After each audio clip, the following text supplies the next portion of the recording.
Relations and functions, that's where we're headed. So a relation is a very, very broad term. Basically, it can be a lot of different things. A relation can be numbers in a table.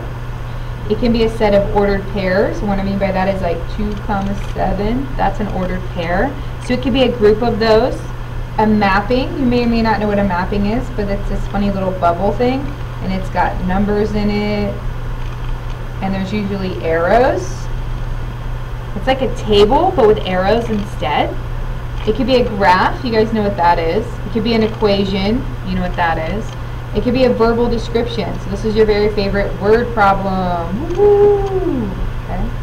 All of these things represent relations. A relation basically just means two things are happening at the same time.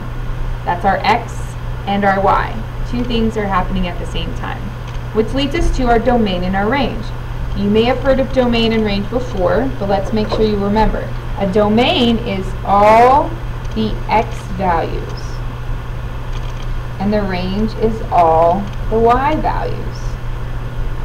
Pretty simple. So if I had a table, all the numbers in the x column would be called the domain, and all the numbers in the y column would be called the range.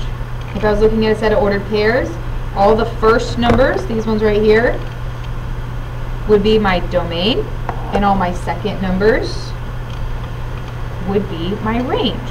Okay?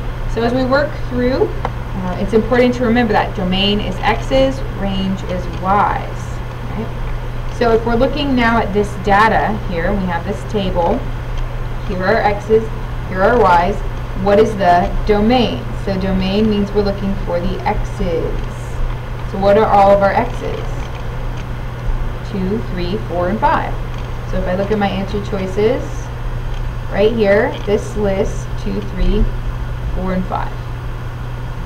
So the second question, what is our range? Remember, our range is our y values. So I come to my table, here's all my y values, 7, 9, 11, and 13.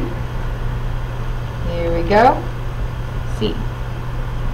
So there's a little trick that we use sometimes to help you remember this, and I learned it a long time ago, and it says Dr. XY lost his ID. Okay? Dr. XY lost his ID. So everything on this side goes together, and everything on this side goes together. This means that my domain is all of my x values, and all my x values are independent. My range is all of my y values, and my y values are dependent. Okay?